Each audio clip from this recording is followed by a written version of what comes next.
انزلوا حطوا لايك بسرعة بسرعة قبل ما الموبايل بتاعي خلاص ولع مني. يا رب اعرف اصور لكم السلاسل وانا لابساها. انا الموبايل خلاص.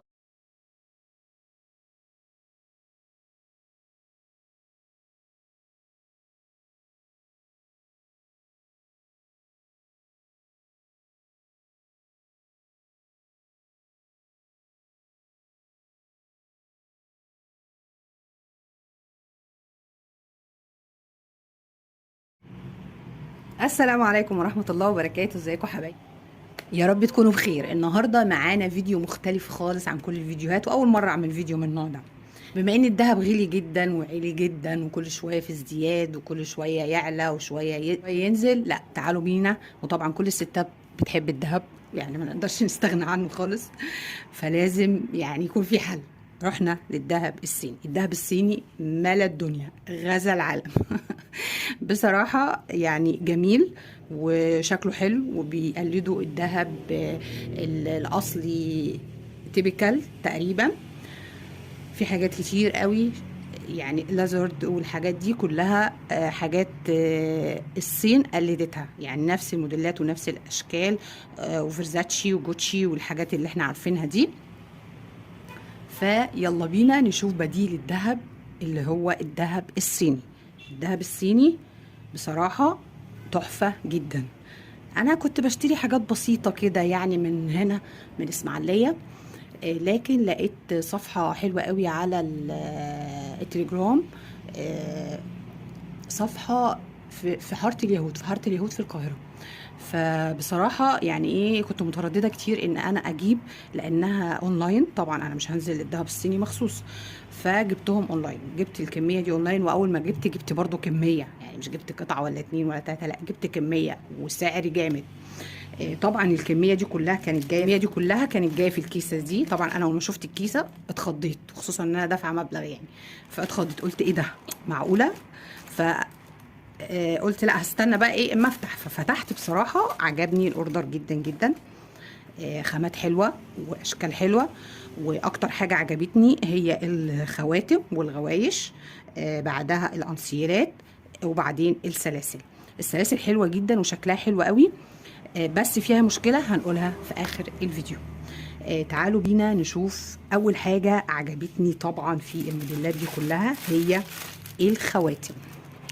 الخواتم يا جماعه، مش عارفه انا الفيديو هبص. يا رب الاضاءه كده تكون اوضح. طبعا انا بحاول اظبط الاضاءه بقدر الامكان، احنا الصبح.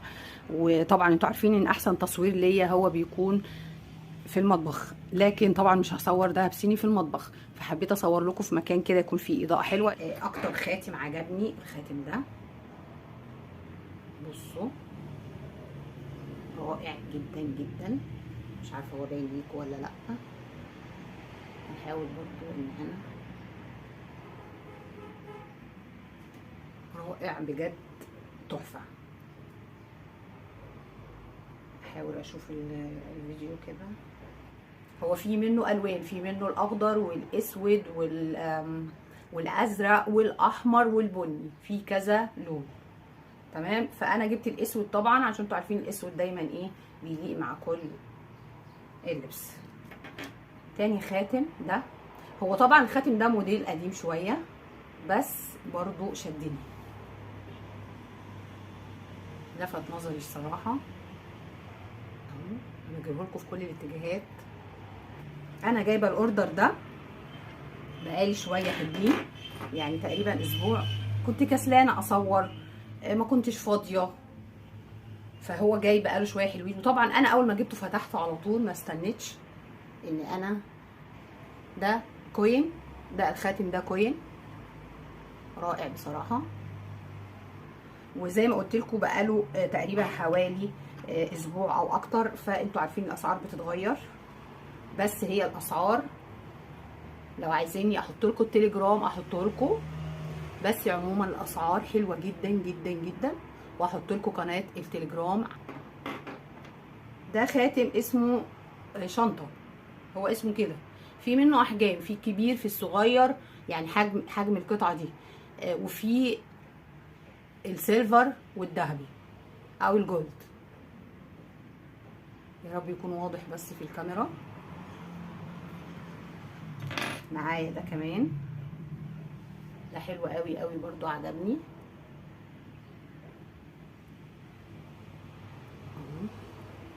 امسكه كده، عجبني برضو قوي. معايا بقى اخر خاتم سيمبل قوي وبسيط قوي، وطبعا بيجي معاه المقاس بتاعه كده والتيكت مقاس. يعني هو يعني مش دايما، هو برضو في عيب في الاونلاين هقول لكم عليه في اخر الفيديو، في عيب شويه بس مش عيب كبير يعني، عيب ممكن تصليحه. تمام، تعالوا بقى نلبس الخواتم كلها ونشوفها مع بعض. هلبسها كلها ونشوفها مع بعض، بس يا رب تيجي بس ايه في كل الصوابع. ايه رايكم؟ فكره حلوه ان احنا نلبس كل الخواتم بحيث انها تبان معانا. تمام اهي، ايه رايكم؟ يا رب تكون بس ظاهره معايا في الفيديو كده. كل الخواتم اهي جبتها، تا تا تا تا. يا رب يكون ذوقي حلو في الخواتم. هنشوف بقى مع بعض باقي الاكسسوارات. طبعا انا جايبه الخواتم مقاسات مختلفه، انت برضو لما تجيبي هو عنده المقاسات، وهيبعت لك كمان يعني صوره كده هتعرفي عليها المقاس اللي انت عاوزاه لو انت تايهه كمان في المقاس. بالنسبه للخواتم وبالنسبه للغوايش في مقاسات عنده متصوره، فهو هيبعت لك لو انت تايهه ومش عارفه مقاسك. تمام، فدي برضو حاجه عجبتني قوي، لما تلاقي نفسك تايهه ومش عارفه مقاسك سواء في الغوايش سواء في الخواتم، هما دول اكتر حاجتين بنحتاج فيهم ان احنا نعرف المقاس. اهو الغوايش برضو بالتيكت بتاعها، دي غوايش سعودي كوين اهي، انا عجبتني. طبعا هي السعودي بتتلقط بسرعه وبتخلص بسرعه جدا، فاللي عجبني فيها في الموديل ده ان لقيت برضو الخاتم، فقلت ايه هيبقى زي طقم على بعضه، الخاتم مع الغوايش اهو، ومعاها وطبعا جايه بالتيكت بتاعها اللي هي ماركه الغويشه نفسها. تعالوا نلبسها.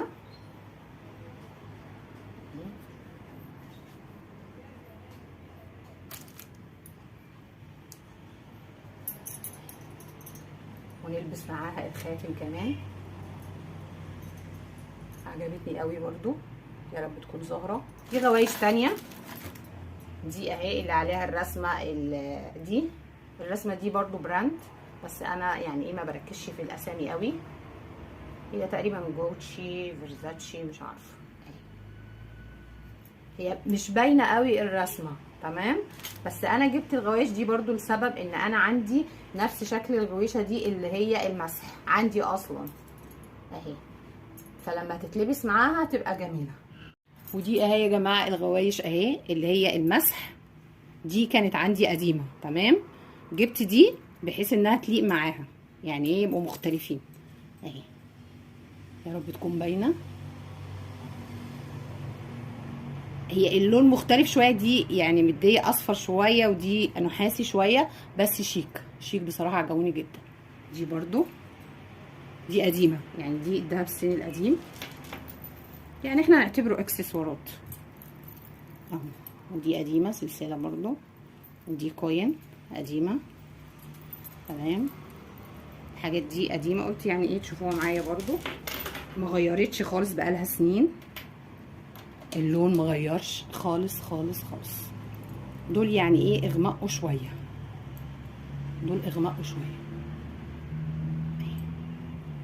دي حاجات دهب صيني دول، ده طبعا دهب طبيعي اوعوا تفتكروا انه صيني.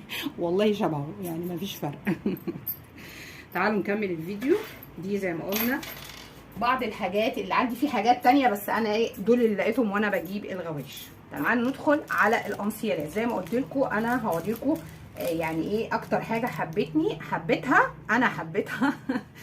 يعني ايه ورا بعض كده، بدات بالخواتم اكتر حاجه، وبعدين الغوايش، وبعدين الانسيال. بصوا الانسيال ده تحفه، ده اسمه انسيال شداد، بتشديه كده بتلبسيه كده، هو واسع يعني سهل اللبس، وتشد السلسله كده اهي وتقفلي. تمام، اسمه انسيال شداد. حتى ما تدخلي على صفحه التليجرام هبعتها لكم ان شاء الله، هنزلها في الديسكريبشن، هتلاقي كده. بصوا ده سيلفر. جبت برضو انسيال شداد تاني، ده ذهبي، ده جولد، ده سيلفر. ده واحد تاني تحفه برضو. ده في منه السيلفر، ده في منه الوان وفي منه ذهبي. تمام، الاتنين فيهم جولد وسيلفر. تمام، الاتنين فيهم الوان تانية. وده في منه الوان يعني احمر اخضر في قلب بعضه كده، يعني ايه تشكيله الوان كده جميله جميله.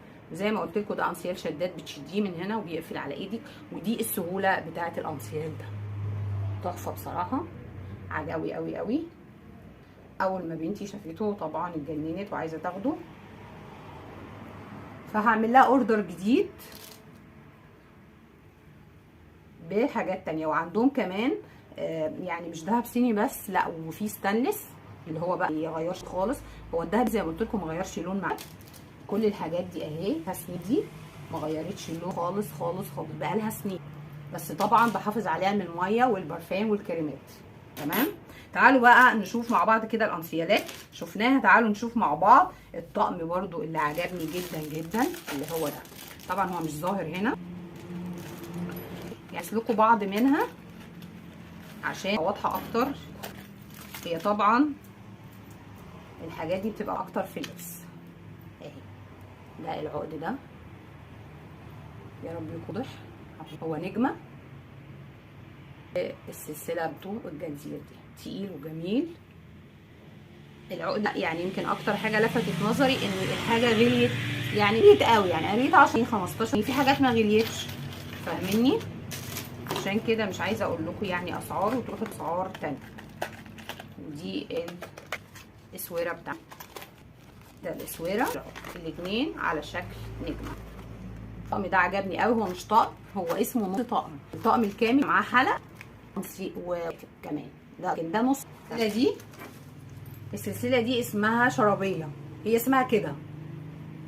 تمام، في منها الطويله وفي منها الاشكال بقى، وفي منها القصيره، في كذا شكل. انا بس عايزه البس بعض حاجات من دول عشان تعرفوا الطول، يعني تعرفوا الطول واصل لفين، بحيث انكم تعرفوا هتكونوا هتجيبوا ايه. تعالوا بقى نشوف السلسله اللي بعدها، برضو عجبتني جدا. وفي بعض سلبيات يعني في الحاجات الاونلاين، بس هقول لكم عليها في اخر الفيديو، بحيث انكم تكونوا عارفين يعني وانتوا بتجيبوا الحاجه عارفين ان ده مثلا هتتعرضوا له وممكن ما تتعرضوش ليه. يعني دي اتنين في بعض كده، او اسمها دورين، هي اسمها دورين، سلسله دورين، فيها قفل وفيها الجنزير ده وفراشوت. انا طبعا محتفظه بالاكياس، عشان ايه؟ لما باجي احط السلاسل مع بعض بتتبهدل. وكمان هو لسه الاوردر جديد، فطبعا احنا بنخاف ايه على الحاجه الجديده شويه كده في الاول، وبعد كده الدنيا ايه بتتلخبط على بعضها. تعالوا بقى نشوف السلسله دي، كمان عجبتني جدا جدا جدا. ودي كانت برضو من بعض السلبيات اللي حصلت معايا، هقول لكم عليها برضو اهي. هي فيها فصوص، الفصوص دي بيقولوا عليها فصوص زيركون، اللي هي اللي بتبقى دهب نفسه، دي اللي بتتحط في الدهب. انا تعبت في الفيديو ده جدا، فبسرعه انزلوا حطوا لايك، لان الموبايل كل شويه بيقطع معايا، فبصراحه تعبت فيه جدا جدا جدا. انزلوا حطوا لايك وشجعوا قناه ايمان احمد. يلا بينا نكمل الفيديو. تعالوا نشوف السلسله دي. السلسله دي بقى من سلبيات الاوردر. هي طبعا كانت في الصوره يعني انا حسيتها اشيك واجمل من كده. هي جميله برضو، هي مش وحشه خالص، بس انا تخيلتها اجمل.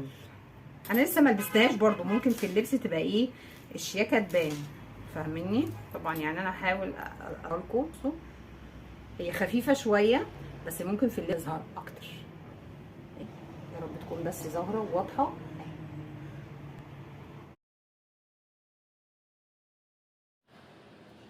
بسرعه انزلوا حطوا لايك عشان انا تعبت الفيديو ده جدا. لقناه ايمان احمد. بصوا يا جماعه، ده برضو من سلبيات الاوردر. هو حلو جميل او كل حاجه، بس خفيف شويه. تمام اهو، وليه قفل. والسلسله دي تطولي يعني، لو ضيق، هو ضيق عليا شويه طبعا في السلسله، فبديله مثلا في الحلقه في نص السلسله كده تقريبا يعني. تمام. ده انا جبت معاه الخاتم ده، هو كان نازل معاه بس عادي ممكن تاخديه ده لوحده وده لوحده عادي يعني. انا كنت جايبه الخاتم مع على اساس انه اسود اسود كده، وفي اطقم كتير جدا يعني. انت عايزه تعملي كذا طقم في اطقم كتير جدا. تمام.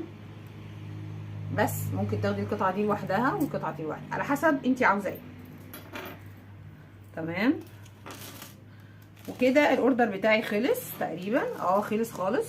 تعالوا بينا بقى نشوف ايه السلبيات بتاعه الاونلاين. سلبيات الاونلاين يا جماعه طبعا انك انت جايبه الحاجه مش انت اللي جايباها وقايساها ومظبطاها. طبعا القياس زي ما قلت لكم محلوله، لكن المشكله يعني مثلا الطقم ده من سلبيات الاونلاين. الطقم ده كان جاي لي القفل بتاعه مكسور. تمام. يعني انا بقول السلبيات بس اتحلت يعني. انا حطيت قفل تاني غيره اهو، انا ركبت قفل تاني يعني. هو القفل ما كانش موجود اصلا، فانا ركبت قفل وحلقه. تمام. او ركبت حلقه وما كانش فيه القفل، حاجه كده. دي من سلبيات الاوردر.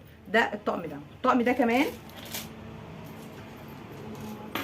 القفل بتاعه بقى يا جماعه بتاع الطقم ده اللي هو زي العصايه كده، يدخل في الدايره دي. تمام. يدخل في الدايره دي ويقفل لك الايه، لكن هو مش القفل. تمام. انا جايبه القفل على ما اجيب القفل الاساسي بتاعه بيدخل في الدايره دي. تمام. انا ممكن احط لكم صوره الطقم بحيث انكم تفهموا انا قصدي ايه. هو قفل كده بيبقى عامل زي العصايه كده، بيدخل هنا وخلاص كده القفل اتعمل. بس تحفه بصراحه، شيك جدا في اللبس. ده من سلبيات الاوردر. وزي ما قلت لكم لما تكون الحاجه قدام عينيكم غير لما تجيبوها كده. الطقم ده الرسمه بتاعته برده بتاعت الغوايش دي مش يعني ما هياش ظاهره يعني، تحسيها مش واضحه جامد.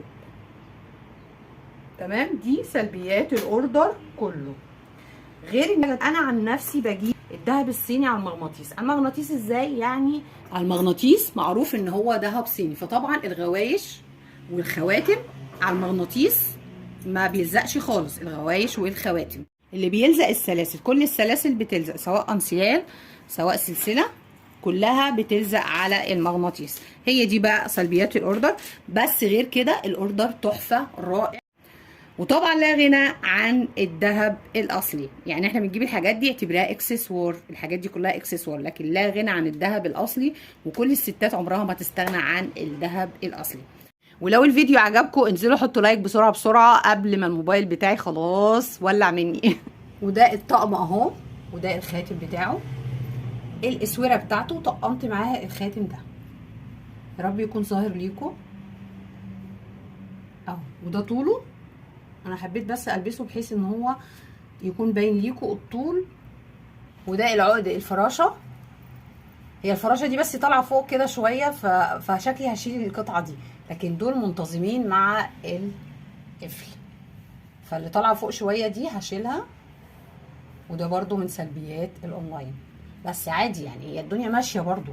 انتوا لو قارنتوا الاسعار بالسلبيات هتلاقوا الدنيا حلوه، لان الاسعار عندنا هنا في اسماعيليه عاليه جدا، فكده يعتبر حلو قوي. هنشيل بس دي فوق وخلاص هيبقى جامد. انا بوريكم بس بصوره وانا لابساه بحيث انكم تبقوا عارفين القصر، بس شكله تحفه. وفي بدال الفراشات دي قلوب، وفي بدال الفراشات دي حاجات تانية واشكال تانية هتشوفوها على التليجرام، هنزلها لكم في الديسكريبشن. ودي يا جماعه مش اعلانات، انا ماليش في الاعلانات خالص خالص خالص. اعرفوا ان دي مش اعلانات، انا بس حابه افيد متابعيني بحيث ان هم يجيبوا حاجات حلوه واسعار كمان حلوه. اللي بعده دي السلسله اسمها شرابيه اهي. انا بس حابه اوريكم الطول بتاعها. تمام. في برضو فكره انك انت لو حاسه ان الطول قصير ممكن تطوليها بسلسله من ورا، تطولي السلسله دي بسلسله تانية عندك مثلا قديمه او حاجه، تطوليها من ورا بحيث انها ايه تطول شويه معاكي لتحت لو حاسه انها قصيره. تمام. انا الاوردر ده بلاش السلبيات اللي احنا اتكلمنا عنها، اديله جيد جدا بصراحه، جيد جدا. مش هديله امتياز طبعا لان امتياز دي في حاجات تانية اعلى وبس اسعار برضو اعلى. تمام. فانا هدي الاوردر ده جيد جدا. يعني السلبيات لا تذكر بالنسبه للجمال اللي انا قلت لكم انا قلقانه منها اهو. انا بقربها بكل تفاصيلها اهي. وده الطول بتاعها. هي اكتر حاجه عجبتني في اللبس بصراحه. عايزاكم تقولوا لي ايه اكتر حاجه عجبتكم في الاوردر بتاعنا، سواء سلسله او خاتم او غويشه. هنشوف بقى مع بعض اخر سلسله. ودي اخر سلسله معايا في القفل، اللي هي السلسله السيلفر اللي قلت لكم القفل بتاعها عصايه، وانا حطيت له قفل عادي اهو. بصوا الفصوص دي زي ما قلت لكم زيركون، اسمها زيركون، فصوص الذهب الاصلي، عشان كده يعني هي بتغلي السلسله شويه. اي سلسله فيها الفصوص دي بتغليها. وزي ما قلت لكم الطول ده لو مش عاجبكم طولوها من ورا بسلسله تانية تكون عندك في البيت، او سلسله قديمه. ممكن تشتري برضو السلاسل اللي هي بتتباع بالمتر، بتتباع دهب صيني سلاسل بالمتر برضو عند بتوع الخردوات. يا رب يكون الفيديو بتاعي عجبكم، ونختم الفيديو بالسلسله الجميله الشيك دي. بصراحه كل الاوردر تحفه وعجبني جدا جدا جدا. قولوا لي ايه اللي عجبكم، وعشان خاطري حطوا لايك كبيره جدا جدا جدا، لان بجد بصراحه تعبت في الفيديو ده قوي وعايزه تفاعل. طبعا اللي حبوا الفيديو واستفادوا منه بسرعه انزلوا حطوا لايك لقناه ايمان احمد. وشكرا ليكم، يا رب يكون الفيديو عجبكم وتكونوا استفدتوا منه كتير. وشكرا ليكم، والسلام عليكم ورحمه الله وبركاته.